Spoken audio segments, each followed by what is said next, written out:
Hey everybody, the new Jordan Peterson just dropped. Friends, come listen to me. Listen, today I'm gonna discuss some weirdo on the internet, but do not go bother this man. This is just an old crank. You're not doing any good in the world by going to pick on him. He's not gonna recognize your dunks. He's just some weird boomer in a weird ecosystem we can peep at. Peep only, do not touch.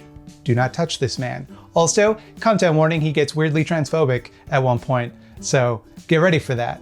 People wonder why frauds like Jordan Peterson, Ben Shapiro, or even like Dr. Oz are able to command such respect from an audience, and I believe this is why. They have cultivated the skill of seeming to know what they're talking about and being able to seem like they can back up that knowledge with relevant citations and examples. Also, each of them does know what they're talking about in at least one subject, so that gives further credence to their ideas. The slightest inspection will reveal their positions to either be made up whole cloth or complete wackadoo nonsense, more often than not both, but that's not the point. See, there's a sort of expert on subjects that you can find who is specifically an expert on arguing for the wrong positions. They'll know a lot about something, so they know all the ways that people have argued for their bad wrong positions in the past, and also they know all the counter arguments that people who know more than them are likely to make. They also know how to appeal to people who don't know much about the subject because they've willfully created blind spots for themselves full of stuff they don't know. Whatever convinced them will likely convince others. For examples, you can look at every creationist ever, or like Candace Owens. And it's important to note that while some people use this for grifting, some others just believe their own bullshit.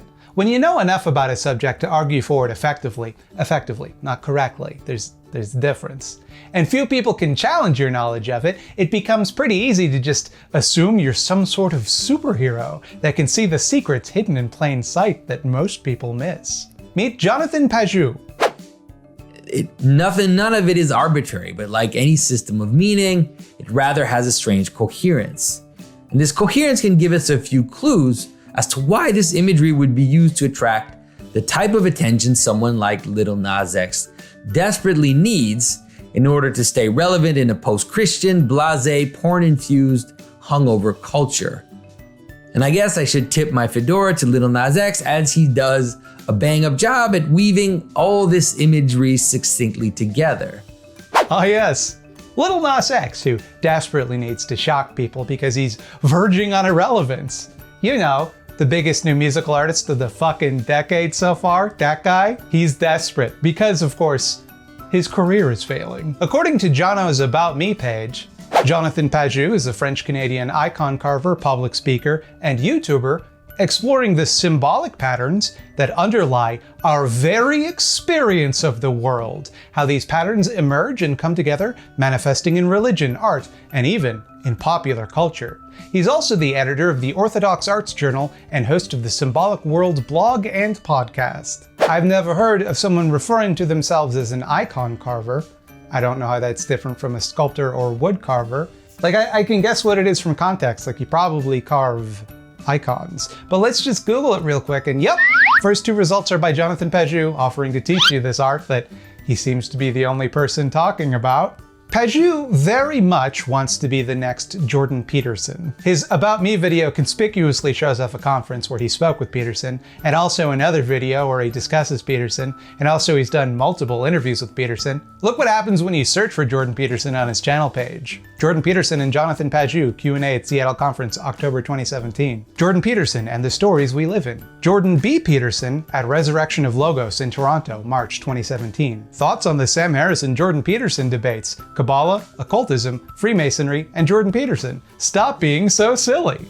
Jordan Peterson and Contemporary Christianity. Discussion with Paul Vanderklay. Supplement to the Metaphysics of Pepe interview with Jordan Peterson. You couldn't get all of the metaphysics of Pepe the Frog in one video, you had to supplement it. Q&A with Brett Weinstein, Jordan Peterson, and Jonathan Pageau.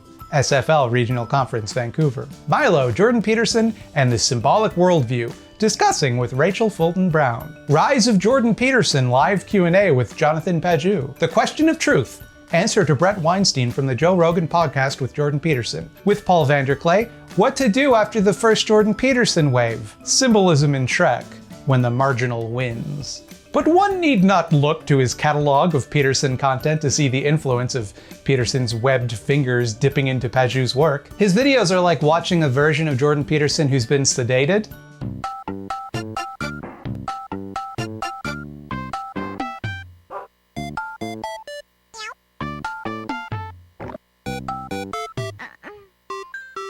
The content is pretty much the same, nonsense peppered with the occasional bit of bigotry, subtle endorsement of Christian conservatism disguised as scholarship, incoherent ravings about the hidden meaning in children's media, and the occasional genuine insight that tricks suckers into thinking he's worth listening to. Pageau lacks Peterson's flair for the dramatic.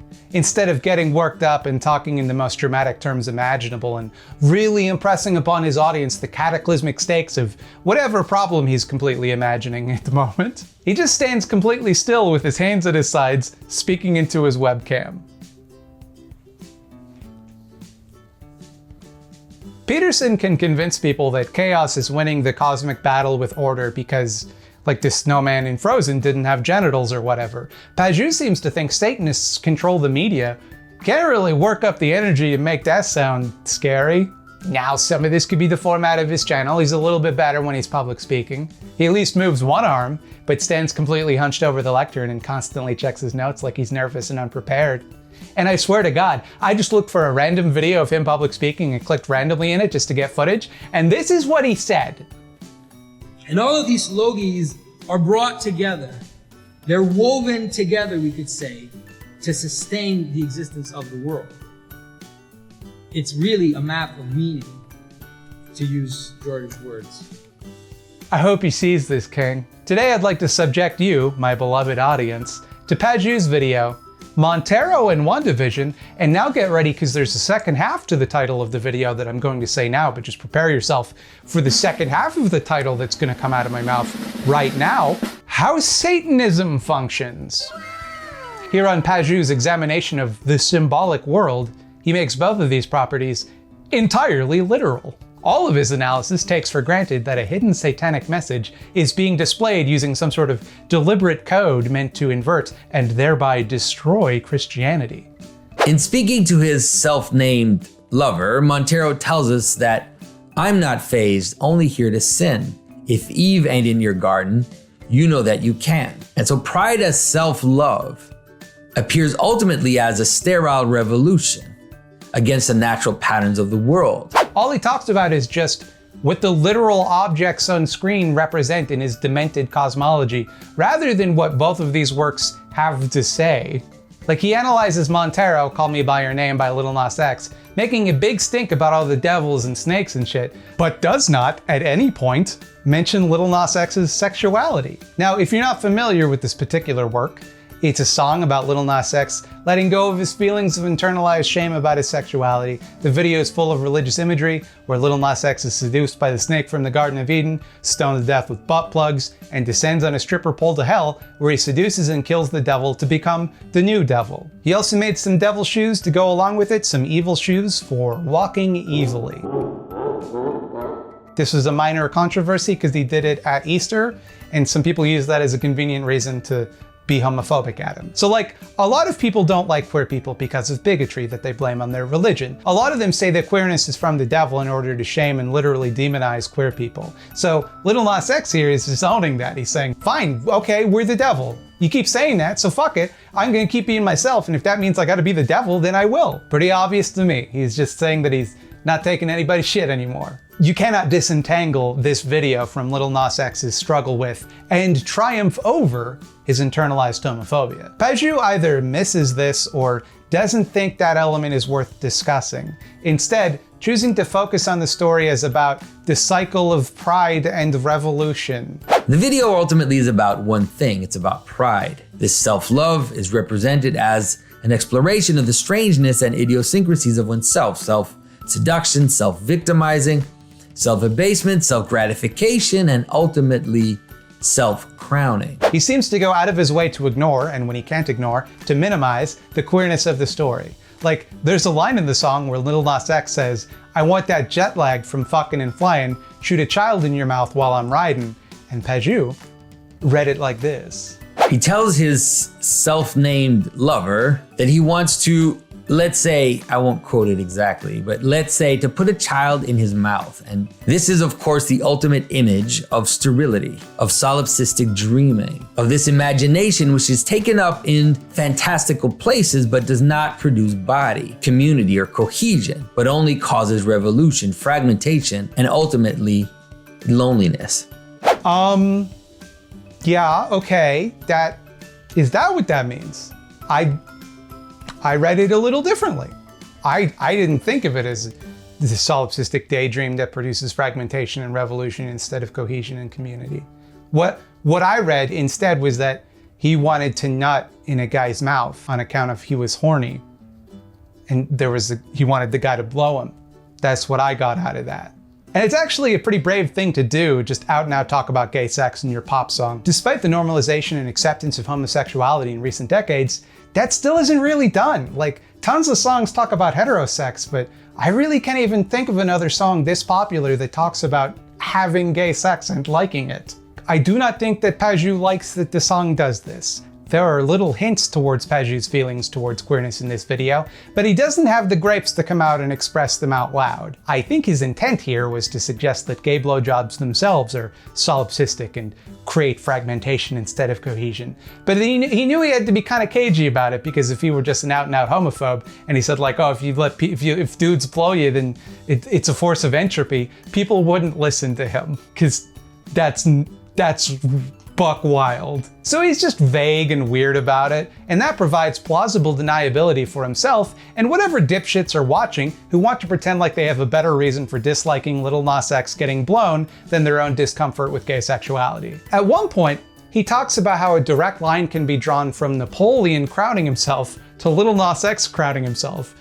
So the reason why the Satanic Temple wanted to put up this stupid image of Baphomet in the United States is, believe it or not, the culmination of the same process which made Napoleon Bonaparte fill his Arc de Triomphe with Roman gods. And I wonder if Napoleon could perceive that this gesture of declaring himself emperor while putting a crown on his own head would culminate in the solipsistic video by a pole dancing rapper who seduces the devil to then only kill him and put the crown on himself. Well, take that, Napoleon, take that. He puts a little clown nose and wig on Napoleon to emphasize what a fucking clown Napoleon is. Napoleon wouldn't like seeing a gay rapper. He played himself because he did something kind of similar hundreds of years prior, starting the chain of dominoes that eventually led to Lil Nas X doing that in a music video, you fucking dummy. Napoleon, you fucked up so bad. Hoisted on your own petard. How ironic. You tried to make yourself Emperor of France, and now a guy is getting a blowjob in a music video. Side note, I'm starting to question whether or not I've been pronouncing Napoleon's name correctly my whole life, because Pageau keeps saying Bonaparte, and he has a very French name that's very difficult to spell. So I feel like he would know better than I would, but I've always called him Napoleon Bonaparte, and I Googled it and it said it was Napoleon Bonaparte. Am I wrong? Now, this is all a trick I assume he learned from Dr. Peterson, who likewise couches his bigoted views in the language of academic curiosity. Oh, I'm not saying that women shouldn't have birth control. I'm merely observing that we don't yet know the potential ramifications of giving it to them for society. It's only been what, 40 years, 50 years? Who knows the long-term effects of this? Take when Pageau examined Lil Nas X riding the pole into hell. This pole/lance shoots up from below. And as Montero grabs it, he begins to slide down in the guise of a pole dancer into the belly of hell. And let's be honest, if there was ever a perfect representation of the, let's call it, ontological reality of pole dancing, I'm pretty sure this is it.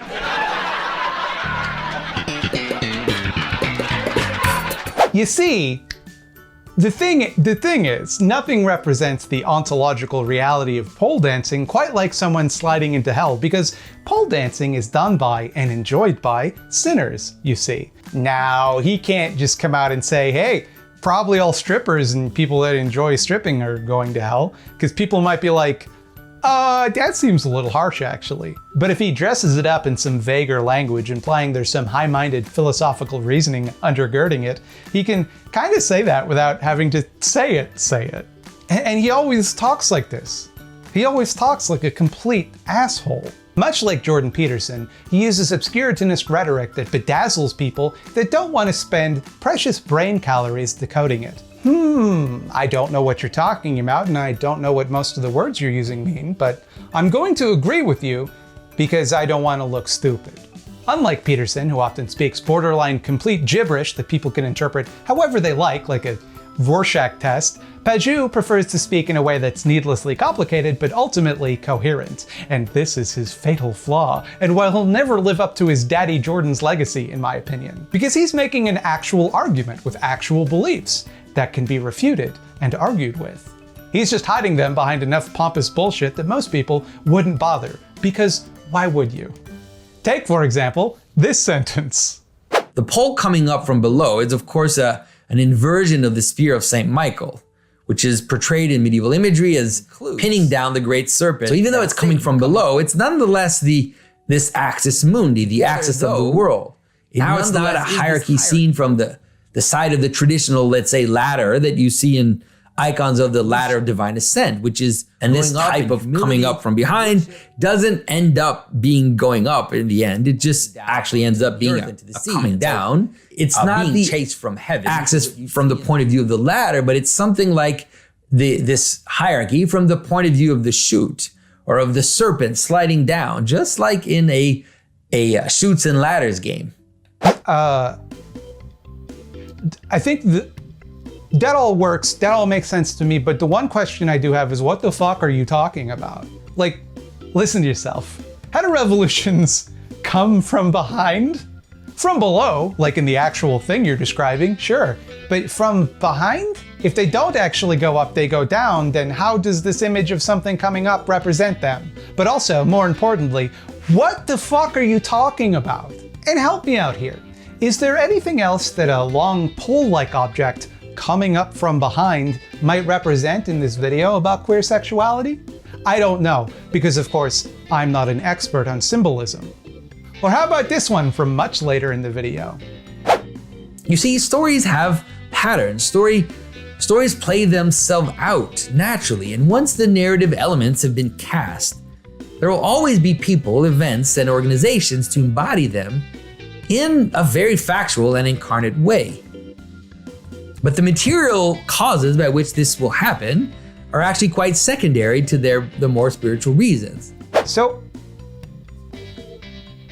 he's now arguing that he isn't trying to bend the evidence to suit his narrative, but rather, once the narrative is established, reality itself bends to accommodate it. I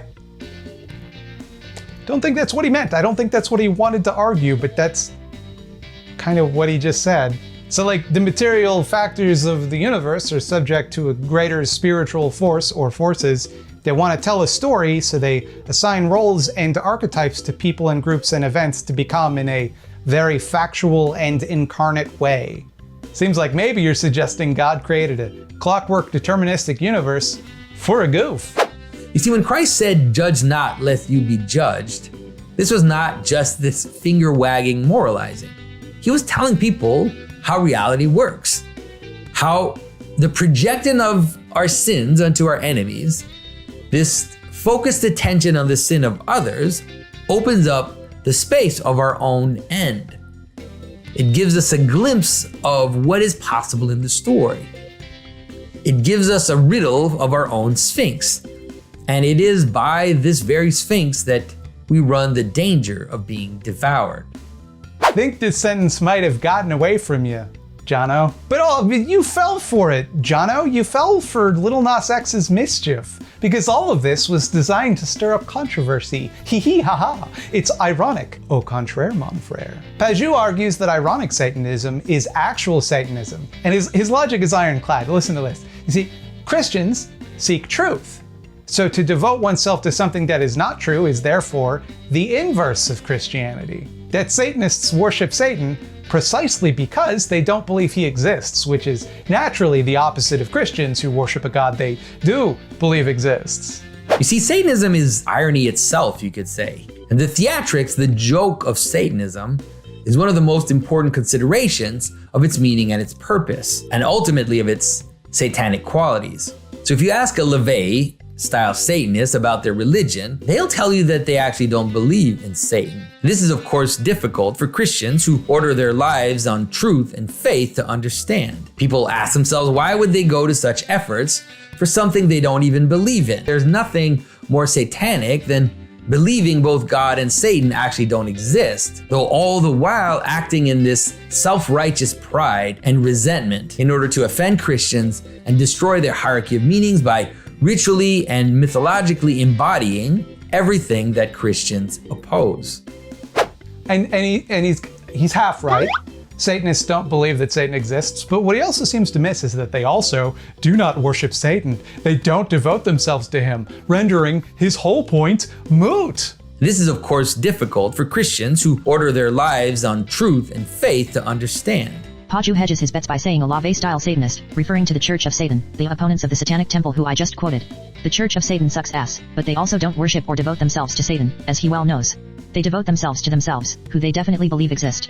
But there's a problem. By even acknowledging the concept of worshiping Satan, you're creating space for people to do it. Even by attempting to fight Satanism, you are doing the bidding of the Dark One, because you establish the precedent for people to genuinely adopt it. That's why it's irrelevant if, for example, the Knights Templar were practicing Satanists, or if medieval witch trials were all trying real witches. One of the historical moments where we can trace the origin of modern occultism and Satanism is when the Knights Templar were disbanded in the 14th century. The legitimacy of the accusations made against them is still being discussed interminably by historians. It doesn't matter so much if you believe the accusations against the Templars or not. It is quite possible that they did not practice sodomy, they didn't blaspheme against the cross or worship a strange god named Baphomet. In the same vein, in terms of what we're seeing today, it doesn't matter if you believe the accusations against witches in the early modern period either. What matters most is how these new possibilities, which appeared at the end of the Middle Ages, became something like a narrative space, where the opposite of Christianity, which was more implicit before, began to explicitly take form. You know that those women weren't witches, right? You know that, right? It's important that you know that. But since he goes on to praise the Malleus Maleficorum's predictions and treats it as an important primary source, we can infer that he thinks at least some of these allegations are true. A good example to help people understand what I'm trying to describe and what is happening is that according to the Malleus Maleficarum, this book about witchcraft that I mentioned earlier and that was published in the early modern period, according to this book, the purpose of witches was to prevent normal reproductive relationships between men and women, and doing this out of resentment.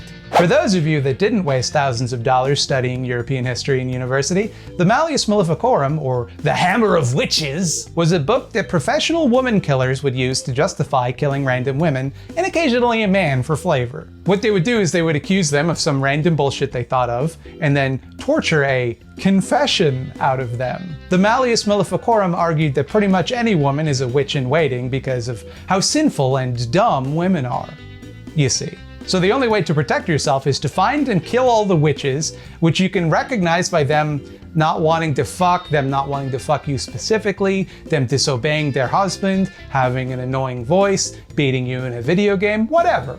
It also claimed that witches would steal a man's penis, animate it to keep it as a pet, and sometimes dozens of alive penises would just hang out in trees. I would love to analyze where they get their ideas like that, but unfortunately, I am not an expert in symbolism. But his video isn't just about Montero, it's also about Wandavision, or rather, the end of Wandavision. I'm going to spoil Wandavision now, so if you don't want to get spoiled, you skip the time. Wanda uses the Infinity Gauntlet to meet her biological father, Magneto.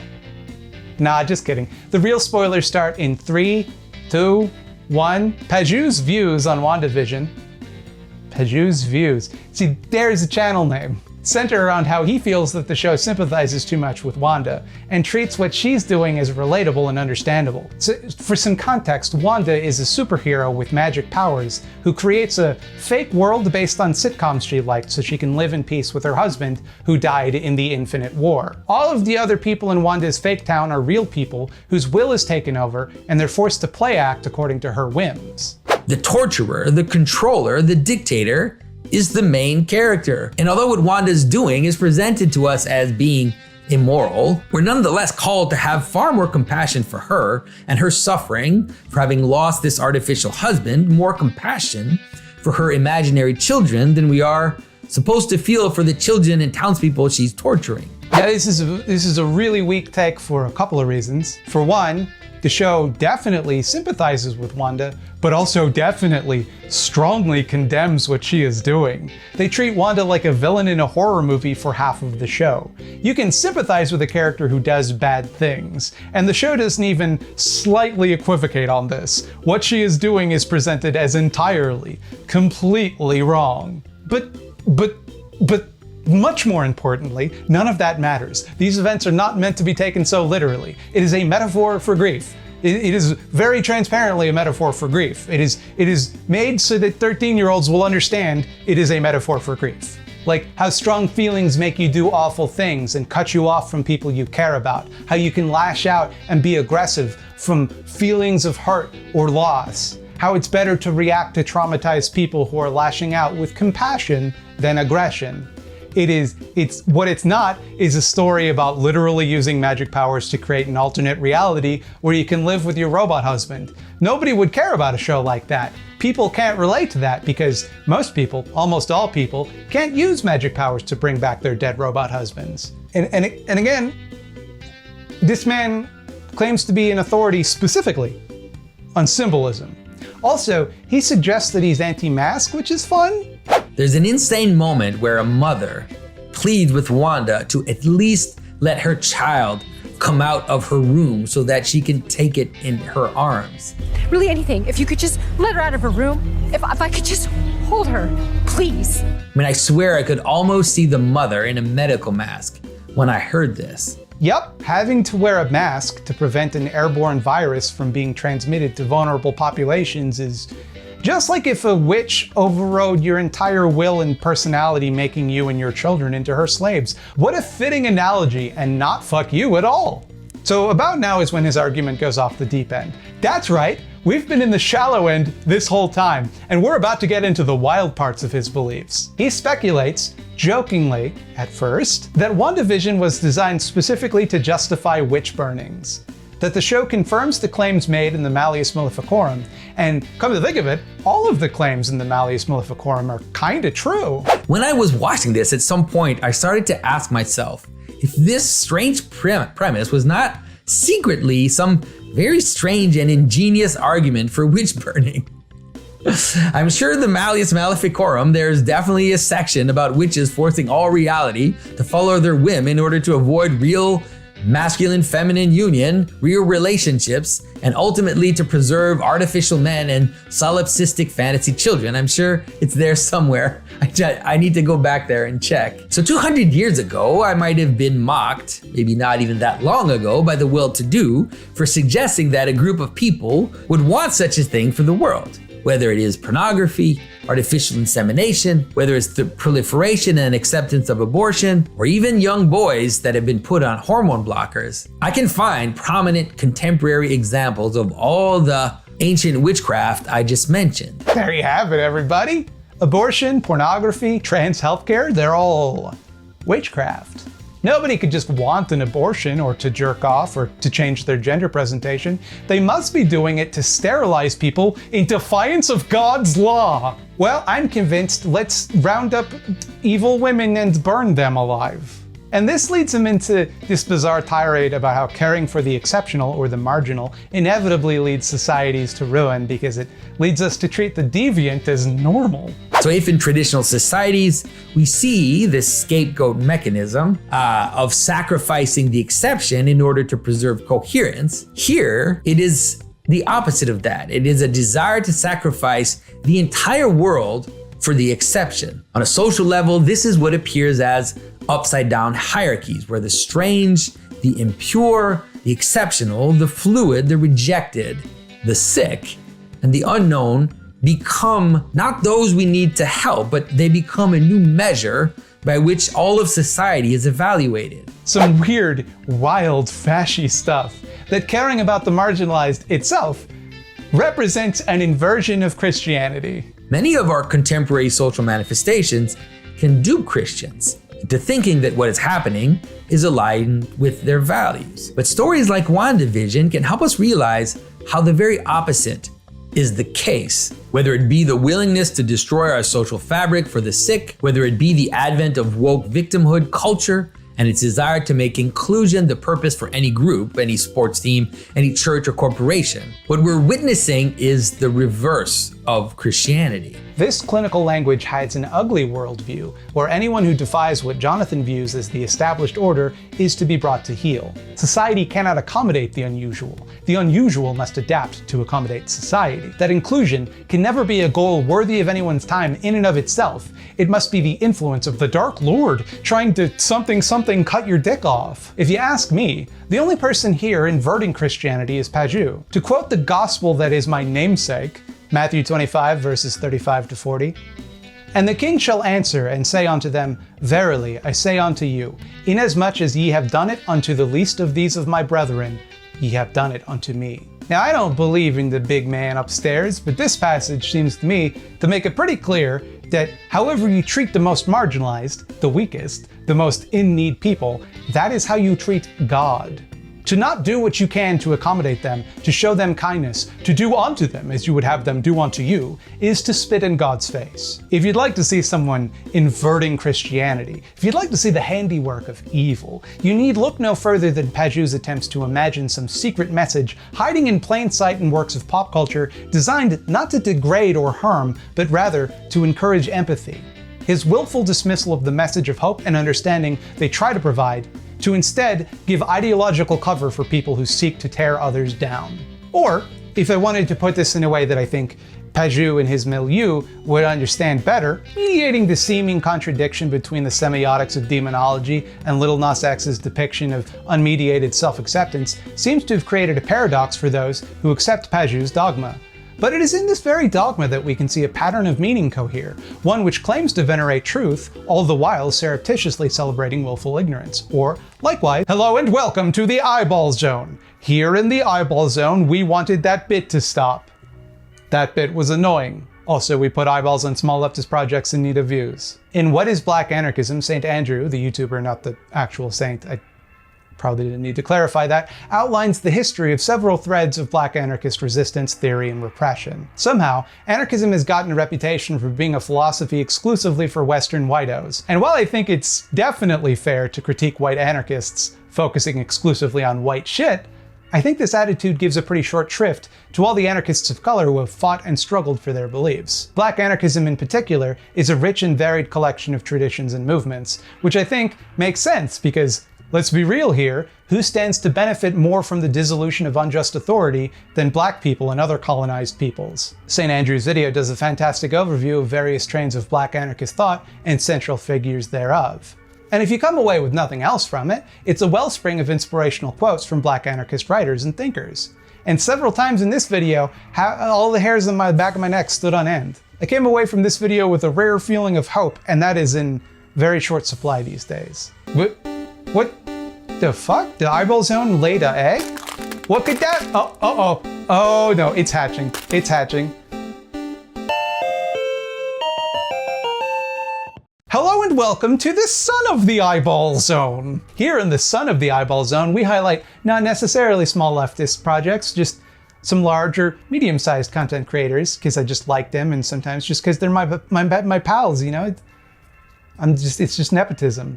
I'm just gonna be doing this from time to time, and I will not be taking requests. It's just a thing I'm doing. Hey, do you wanna watch American Johnson and Luda from Non-Compete do 90s math teacher style rap about class consciousness? Shut up, yes you do. Check out their new series, Class Time, which is a general introduction to Marxian economics presented in the style of a cheesy 90s educational kids show. Their first video features a cameo from the real Karl Marx himself, captured on video for the first time. Do you have a small leftist project you'd like to see in the Eyeball Zone Senior? Send me no more than one email to thoughtslimeeditor@gmail.com with pertinent details like your pronouns and also, for the love of God, a URL where I can look at the fucking thing. That's becoming a problem. Please include a link to your project. I'm not gonna go Googling. And maybe you will find yourself trapped here in the Eyeball Zone. Right? See, all of these, allow me to go over the symbolism in these drawings They represent liking and subscribing. Oh yeah, see that one there? That represents Scaredy Cats, which is where I upload videos about horror movies every Tuesday at 12 p.m. Eastern Standard Time. Now this one here, to your left, that one's about streams and how I stream every 8 p.m. Eastern Standard Time on YouTube and Twitch. Oh yeah, now if you look closely, this one's about patreon.com/thoughtslime, where if you're so inclined and are in a position to do so, you can toss me money if you want, but also no press, because like, shit's tough out there. I get it. That one, I don't know what it means. I don't know why I put that one in there.